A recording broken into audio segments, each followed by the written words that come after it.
Isang mapagpala at masaganang araw po sa ating lahat mga tagapanood. Welcome back po dito sa ating YouTube channel at Facebook page. Bago po tayo magpatuloy, nais ko lang po kayong imbitahan, lalong-lalo na po sa bagong napadaan lang po dito sa ating channel, na huwag nyo po sanang kalimutan na mag-subscribe. Hit nyo na rin po ang notification bell para lagi po kayong updated sa mga bago pang video na ating ilalabas. So ito na nga mga tagapanood, matapos pagtulong-tulungan nila si VP Sara Duterte at pumirma itong mga kongresista na ito na di umano daw bayad para lang pumirma sa impeachment ni VP Sara Duterte, meron pong nangyari mga tagapanood.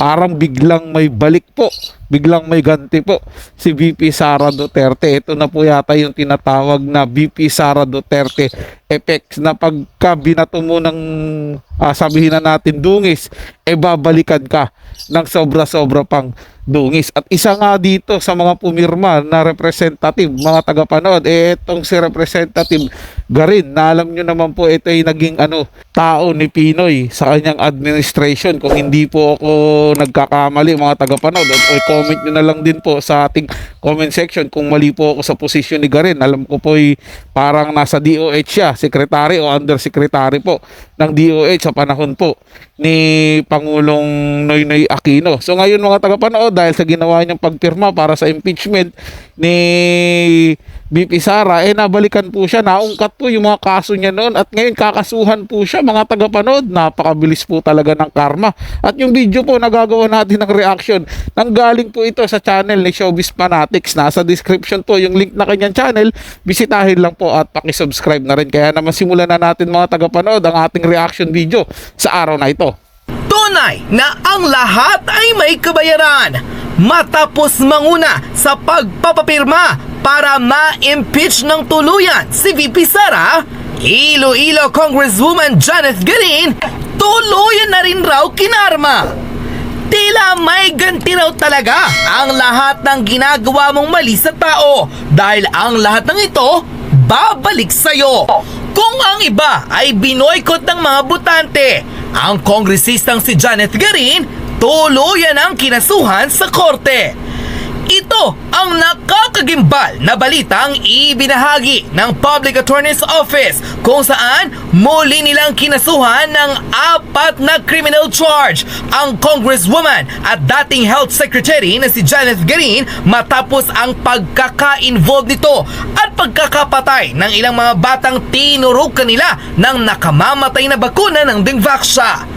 Umani ng samot-saring reaksyon ang naging revelasyon ng PAO, kung saan pinangungunahan ni Attorney Persida Acosta at sinabing ilalaban nila hanggang dulo ang mga batang pinatay ng walang kamuang-muwang ng mga nakarang gobyerno. Nanindigan ang Public Attorney's Office na hindi sila uurong sa lahat ng demandang isasampa, hindi lamang kay Congresswoman Janet Garin, kundi sa mga taong involved pa ng mamatay ang higit sa 100 batang tinurukan nila ng nakamamatay na bakuna. Dahil dito, tila pinatunayan ng maraming netizen na hagupit na raw ng karma ang dumarating sa mga kongresistang bumoto para ma-impeach si VP Sara. Ayon sa kanyang full Facebook post, nakakaloka! Grabe ang karma! Isa-isa na silang kinakatok.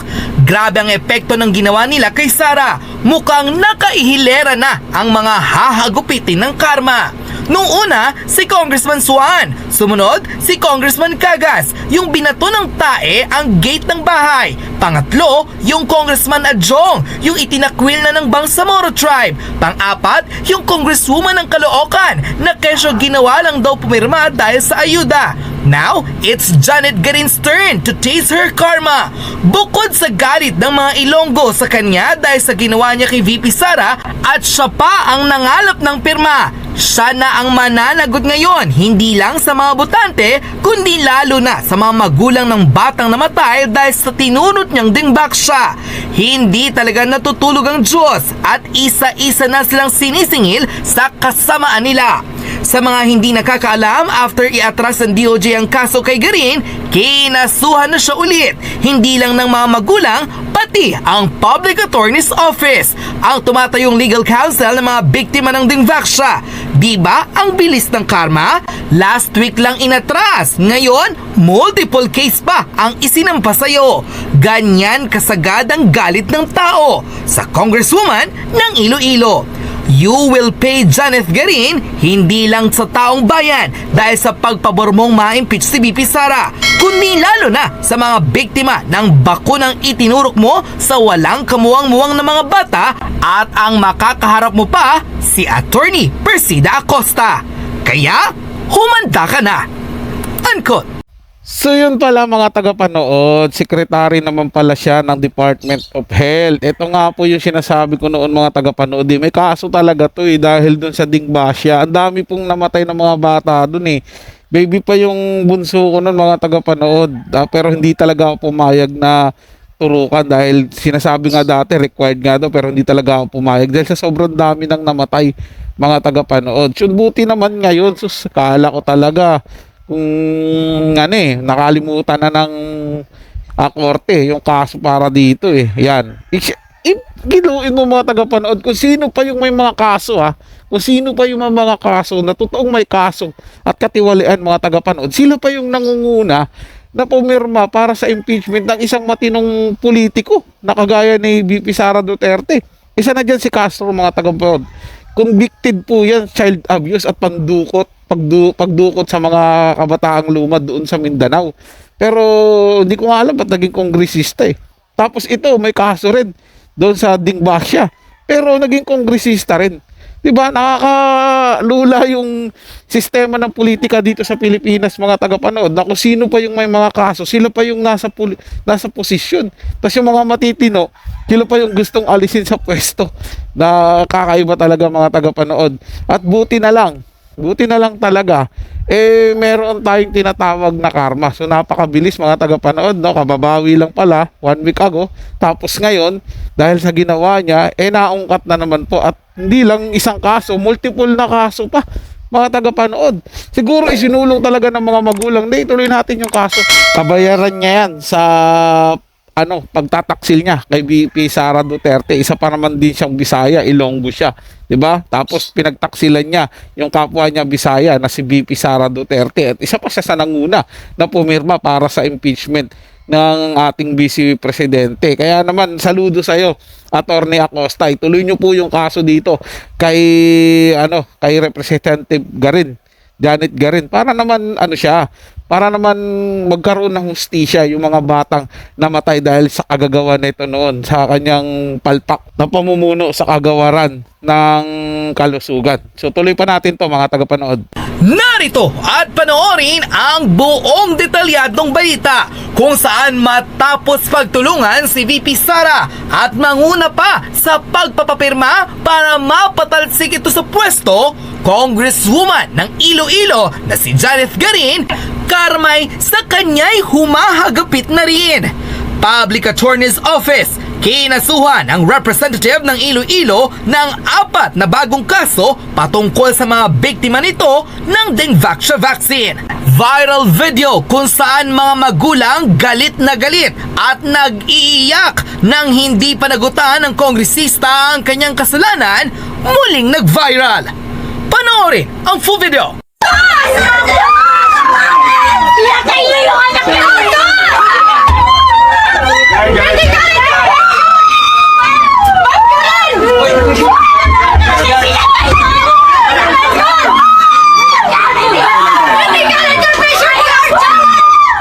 Okay ka lang, sorry. Okay ako dyan. Okay ka lang, sorry na.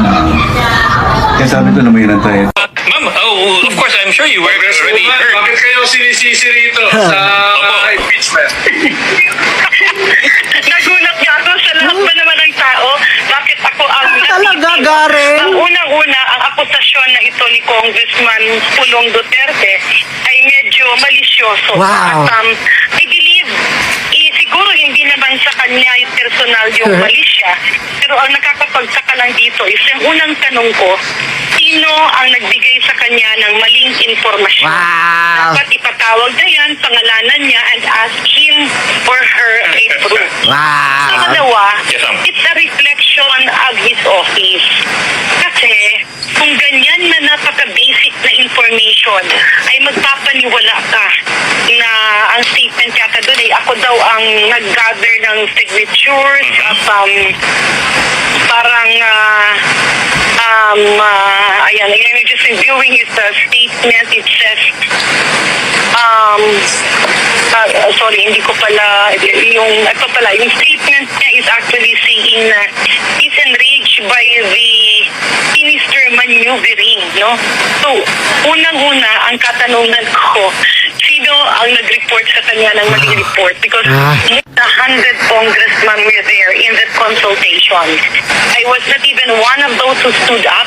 Nagtanong lang ako dun sa mga kasamahan ko na ano ba ang mangyayari kasi patapos na ang kongreso. Sasalbahin mo pa ang sarili mo, Garen. Ha, ding back siya, Queen. Sus, Diyos ko. And what's the difference? Aminin mo man o hindi, kayo naman talaga ang may pakanan yan eh. Tapos ngayon, magde-deny ka? Iba din. Ang taray ni Representative Janet Garin, mga tagapanood, talagang nililinis siya yung sarili niya. Malisyoso daw yon. Sino daw po yung nagturo kay Pulong Duterte na pinangalanan daw siya na siya pa yung nangalap ng pirma? Dapat daw ipatawag yun. Para makilala nyo. Di ba? Para mabalikan nyo. Naku po, estilo. Hugas kamay pa to si Janet Garin, mga tagapanood. Isa naman talaga to sa galit na galit sa mga Duterte. Dati pa, mga tagapanood. Dahil, di ba?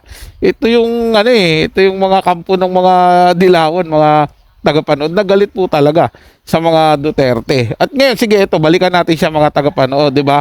O ngayon, sino? Ngayon, tatanungin kita naman, Representative Garin, sino yung nangalap pala ng pirma? Sino yung nanguna gumawa ng papirma dyan?